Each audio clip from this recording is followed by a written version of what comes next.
Hello, everyone. The Aleph Zero Podcast is back with another episode. Today, we'll be diving into the issue of MEV or maximal extractable value, one of the most pressing challenges faced by blockchains. We'll break down what MEV is, the negative and positive aspects of its existence, and how Aleph Zero mitigates the negative effects of this phenomenon to create a healthy ecosystem. We'll be joined by Filip Bielejec, the blockchain developer in the core team and one of the team members that adds to our Ph.D. count. Let's break this problem down into more easy to understand pieces. So, hi Filip, great to have you here, and let's jump straight to it. What exactly is the maximal extractable value challenge? Great to be here. Thanks. So, first of all, I would like to point out that historically the definition was standing for minor extractable value. So, I like that you're using the updated definition. It's a bit of a broad term, but maybe let me start by giving you a few examples of MEV, as can be seen in the large, and then we can try to arrive at like some sort of common definition. Probably the best known examples and like one that everybody knows, has heard about, and can probably even perform, can be found on Ethereum just because it has the largest, most flourishing DeFi ecosystem. So there are many opportunities for MEV on Ethereum. So a classic front-running attack is a good example, and it would go something like this. We have two parties. We have Bob, a trader. We have Alice, and she's a miner. And Bob wants to trade some ETH for an asset, a token X. He makes a large purchase, right? So he submits his transaction. This transaction goes to the mempool of Ethereum, and miners observe it, and they pick transactions, they put them into blocks, and they get fees for that. But there's a malicious miner, Alice. She observes the mempool, she sniffs out the transaction, and she front runs Bob.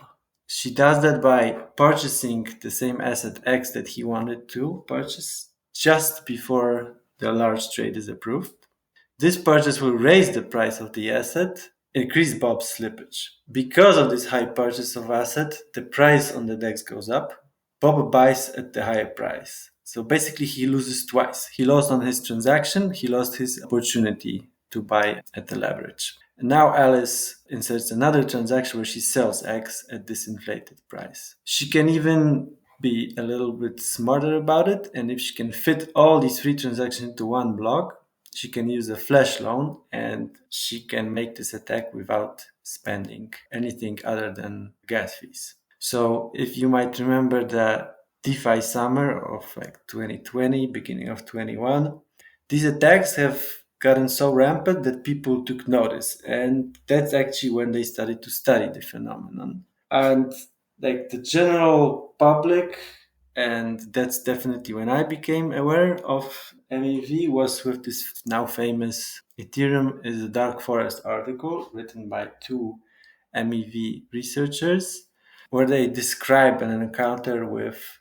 kind of a specialized, generalized MEV bot. So I highly recommend going to that article and reading it.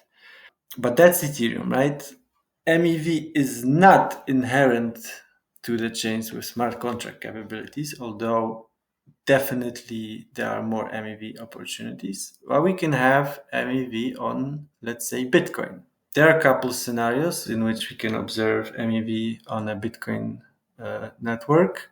Like one of the more dangerous is the so-called double spending attack. And it will go something like this. There is Alice. Let's trade places now. Alice wants to buy a laptop from Bob's store, and this is an expensive laptop. It costs 1 Bitcoin. So she would broadcast the transaction. It enters the mempool and it sits there, and it's just waiting to be picked up, included in the block.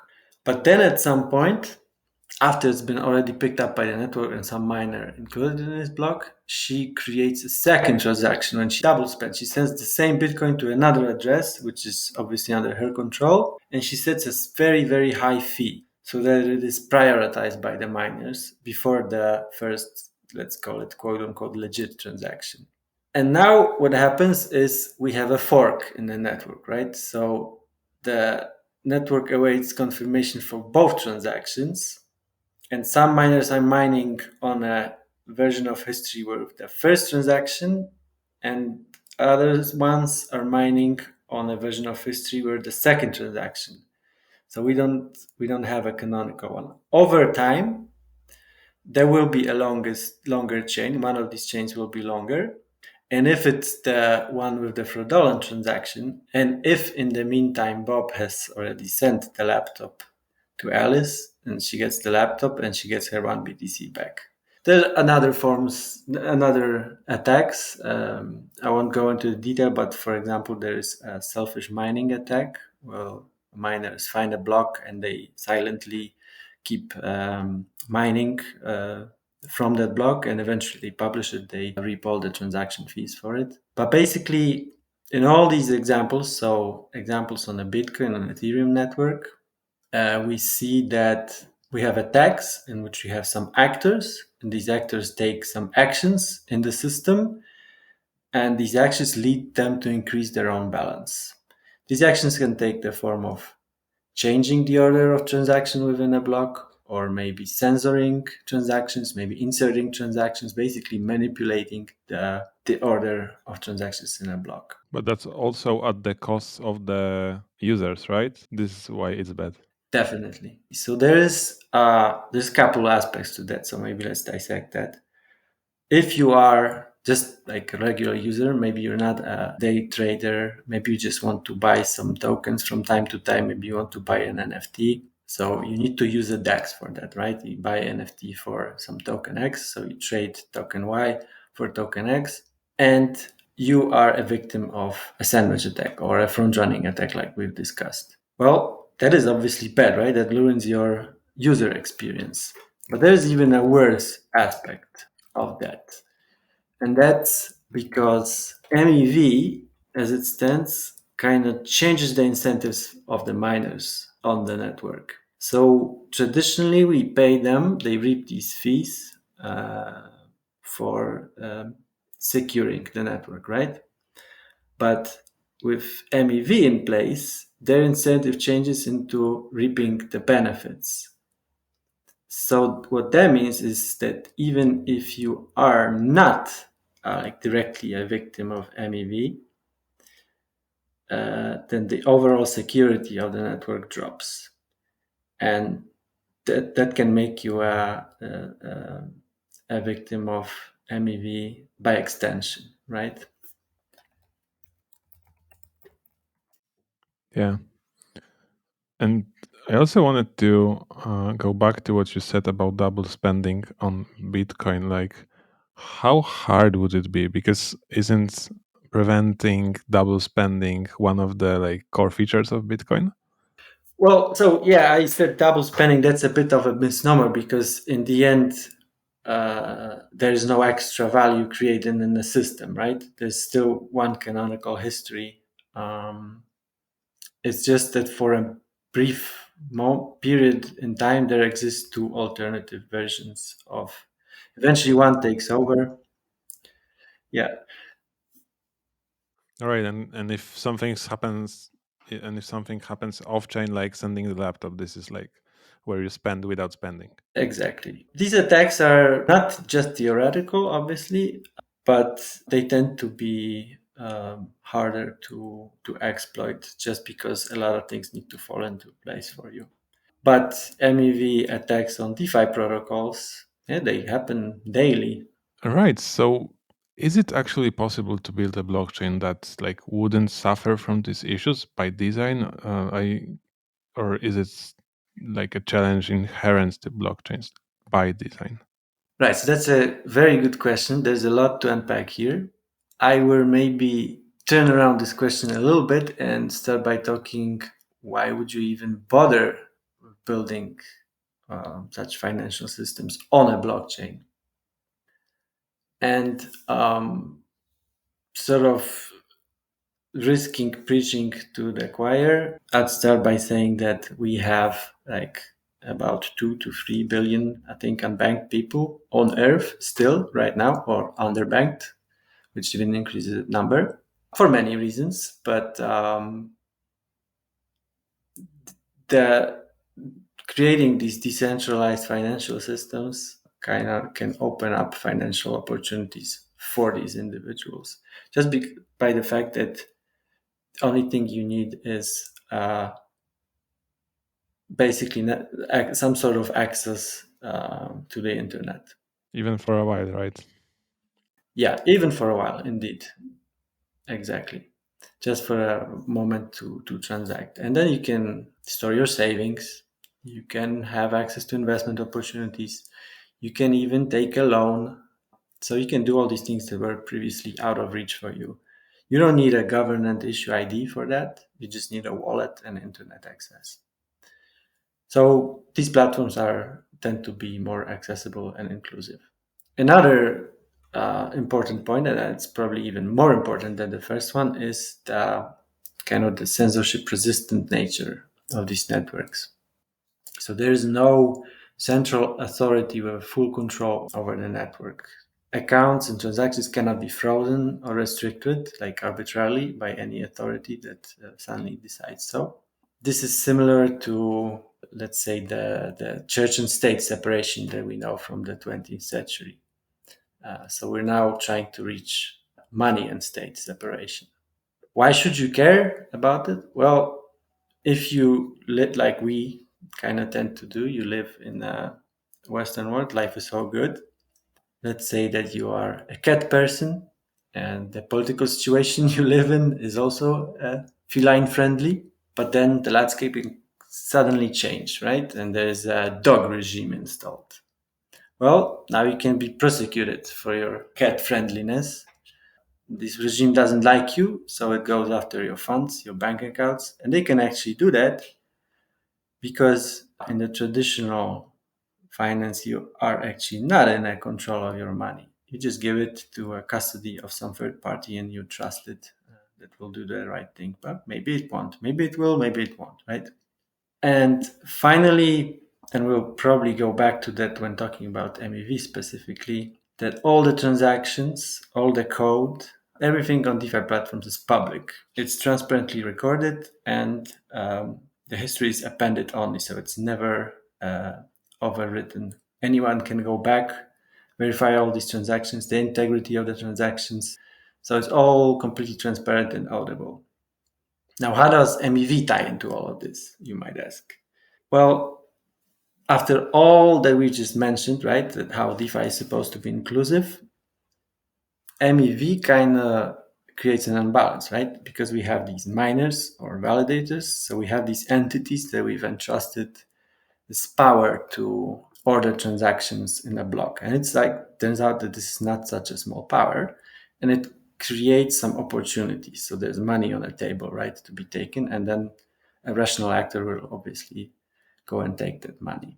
And it ties into this point that we've made previously that MEV does affect the consensus game as well, because it does corrupt the incentive of the very actors that we've trusted with securing the network. So now it tends from securing the network to maximizing their own profit.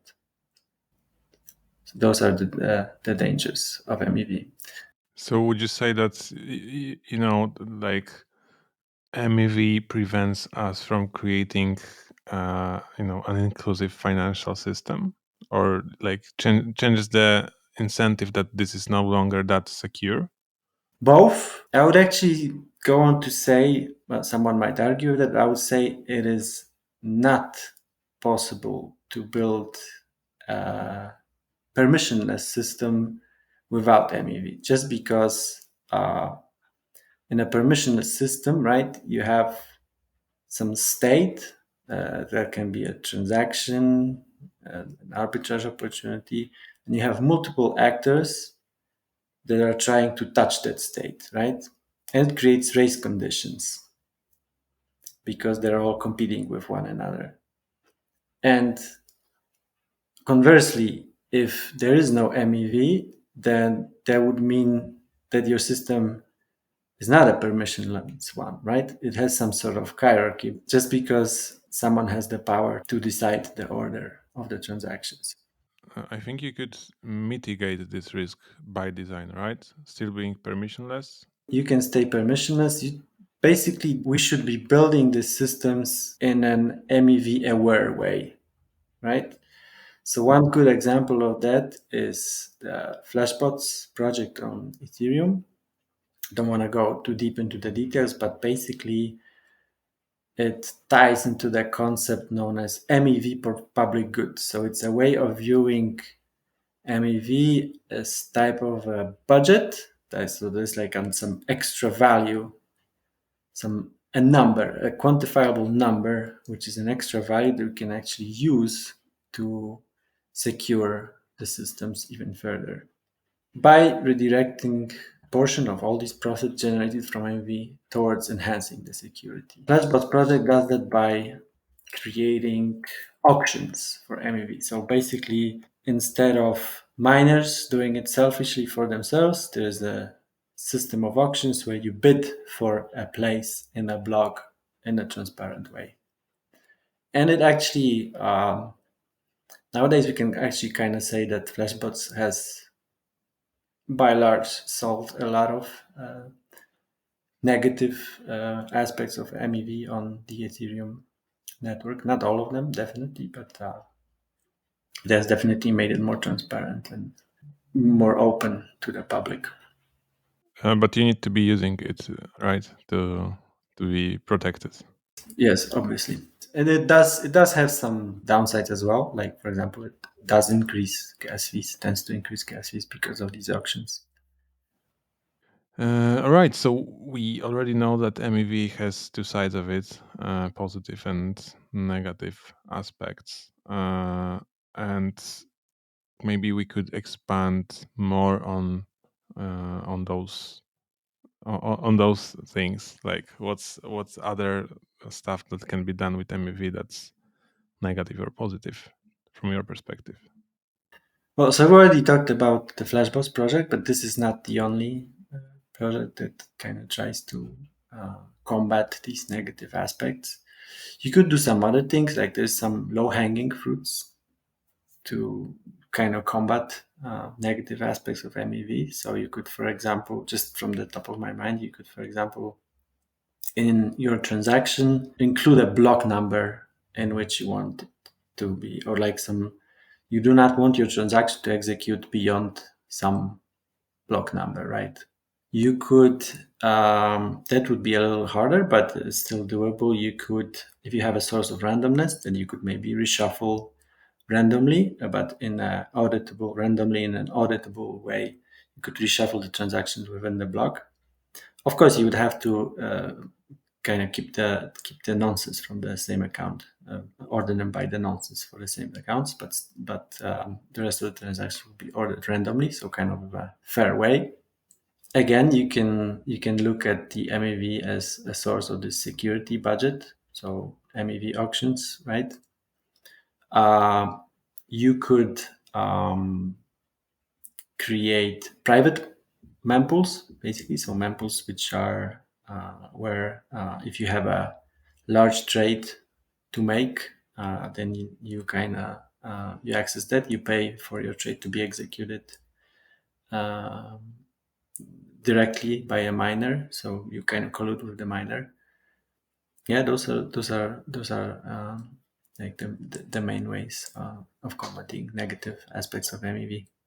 And since like we are talking about MEV as a blockchain problem or problem or challenge that blockchains face, but is it inherent to decentralized finance, or did we see such examples, or can we still see them in traditional finance as well? Yeah, we can kind of make that connection. So you may remember the Robinhood / GameStop frenzy, which was, I think, like early 2021. Maybe to sum it up, this was basically a short squeeze. So there was a group of individuals, like Reddit users on some subreddit, who noticed that the hedge funds are heavily shorting a stock of GameStop, which was like a video game retailer who was struggling at the time. So they were basically betting on that its value will drop even further. And they colluded, they came together and started aggressively buying GameStop shares which obviously caused the stock price to skyrocket, right? Increasing like by hundreds of percentage points in a short period of time and creating a short squeeze on hedge funds. And at that point, like Robinhood, but not just Robinhood, some other brokers have stepped up and they basically restricted trading of GameStop, citing risk management, regulatory requirements, the reasons for these restrictions. And this obviously caused an outrage because you might make the point that the institutional investors were put in favor over individual retail investors. Sort of the playing field is not level for everyone, that there are some entities that can shape market dynamics. So in that example, right, like Robinhood would be the infrastructure, so sort of the miners. Individuals would be the individual accounts on Ethereum or on other blockchain networks. So this is, we could make a point of this being an MEV attack. There are some others. It has happened in the past and it will probably happen in the future that some stock exchanges even nullify a whole day of trading, citing like market volatility. So they basically erase the history. So they act as like the miners or validators, yeah, and they censor. A censor, yeah, they're basically censoring transactions. Oh, actually, like going back to the Robinhood and GameStop, I think them like restricting trading obviously happened after the sort of black swan event, but even before that, they were actively reordering transactions. So they were basically creating a sandwich attacks on individual investors. Yeah, I think this will come. Like this is a natural step for blockchain, or natural setting for it. Let's shift gears a bit and dive into how Aleph Zero combats the negative side of the MEV. Let me start maybe by talking about the prospect of anonymity versus privacy. So many of these aspects of MEV that we've just discussed, they are possible because everything on the blockchain is public, right? Every trade that you make, all the history, the accounts, the actors, the amount of the trades, the recipients, this is all happening in the public. The transactions, they enter the mempool, everybody can and they do read them. The only thing that you do not reveal is like your physical self. But at the moment that you can make that link between your physical identity and an address on chain, then even that uh, you lose even that. So blockchains basically they are really bad for say money laundering or other nefarious activities. It always baffles me when people say that it's used for money laundering because it's a very bad medium for doing that. Traditional finance is much better, I'd say. Not that I have engaged in money laundering. I would actually make a purposely exaggerated statement just to make my point. So the way that blockchains work is that let's say that you go to a coffee shop, right? You buy a coffee, you pay like, I don't know, €1.20 for it. But the moment you pay for that coffee, the coffee shop learns how much you have in your wallet. It learns your entire transaction history. Who and when did you transact with in the past? The only thing it doesn't know is maybe your name and your address. But if the coffee owner has also seen your ID in the process, he also learns that, right? So these systems, they are anonymous, so they keep your identity private, but they reveal everything about your actions. So it's basically like using a pseudonym, posting anonymously on a board, right?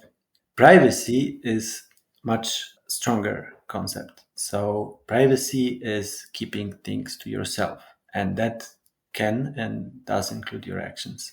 So example, if you transact with other party privately, like let's say that you exchange cash, only the two of you learn the amount of being transacted, or maybe even only the two of you learn about the fact that there even was a transaction made.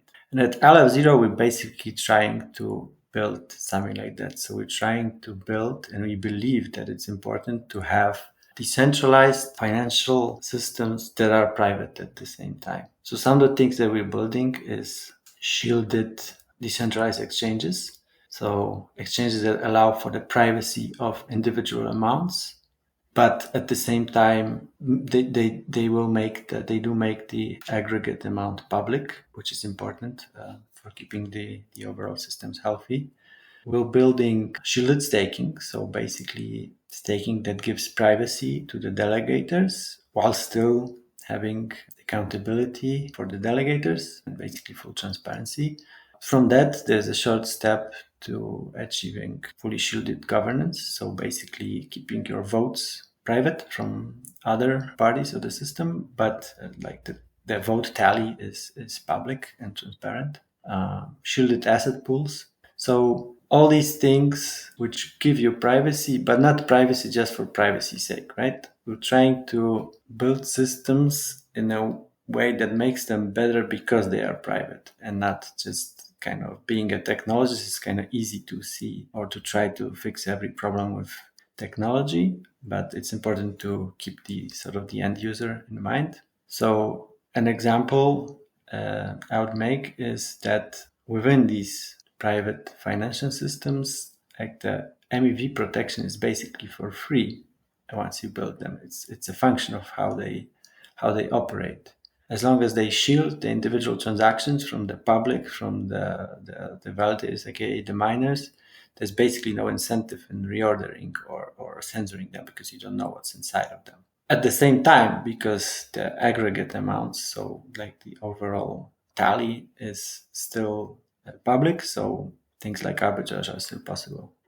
Another benefit over let's call them traditional decentralized exchanges, although typically we talk about traditional finance, but basically your trading strategies that you might spend some time working on, they are not reviewed. This is something that we know from Ethereum, where trading and even actually MEV strategies are very short-lived because once you execute them once or twice, everybody picks up, they learn from one another, and soon it creates a situation where there's just automated bots fighting other bots for just some leftovers, and you need to move to some new beta. So basically, we're trying to build systems in which the market view or kind of what the prices are is public, but your individual positions are kept private, so they are only known by you. One thing that we probably can mention here is that users as such maybe tend not to care about privacy all that much, most of the users, right? Because otherwise we would not use social media, for example, right? We would always browse internet anonymously. We would operate in cash only. It would be very cumbersome, and we would maybe even not use traditional finance if we care so much about our privacy, because they do learn what we spend our money on, what our habits are, right? And depending where we live and what kind of powers are given to them, they may or may not use that information, say creating our credit scores, these types of things. But basically, we tend not to think about these things because these systems are just, they are in place and they are easy to use. So we need to create an added value so that people tend to flock to these systems because they give them some advantage or some added value over the existing ones. I'm wondering how, is the privacy the overall solution to all MEV related problems? This is what we are trying to say here. Um, well, definitely we will not. It will not eliminate all MEV, but neither should we, right? Definitely, in a permissionless system, there will be MEV opportunities because you introduce just so many actors, right? It's not just the boundary of the system is not just your network, but there's like things like bridges, right?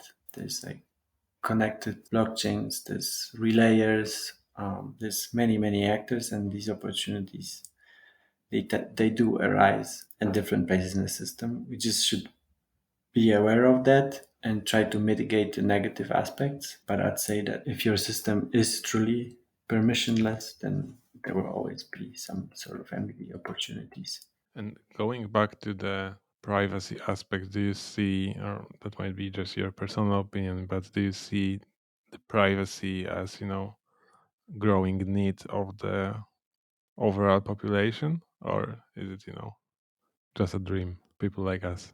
Good question. Well, I don't know what's going to happen, but I guess we'll see. Definitely, we can preach. Definitely, we see some worrying examples where the fact that you are not the custodian of your own assets, it can backfire on you. Maybe less in European Union, but we do see that you not always can maybe count on the financial infrastructure being as stable as we think it is. So yeah, maybe we should think about it. Don't go all tinfoil hat, but just keep those things in mind. Maybe don't put all of your eggs into one basket. All right. I think we've covered the MEV problem quite broadly. Any closing remarks?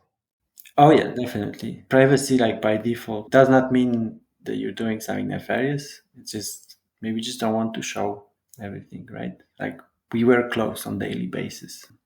This is a kind of an exciting moment to build. There's a lot of research being done. There's on privacy aspects, kind of seeing problems that we couldn't dream about, like solving 2 years even ago, being solved now. We have a flourishing space and many opportunities to build interesting things. Like I don't know what's going to happen. I don't know where it's going to go, but it does look pretty bright and exciting. Yeah, just happy to be involved in a space right now.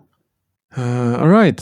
So thank you for that conversation on MEV. I think we shed some light, or you shed some light on that problem. And yeah, if you're listening to that, make sure to subscribe, leave your reviews, so we get broader reach for that. And see you in another episode. Thank you.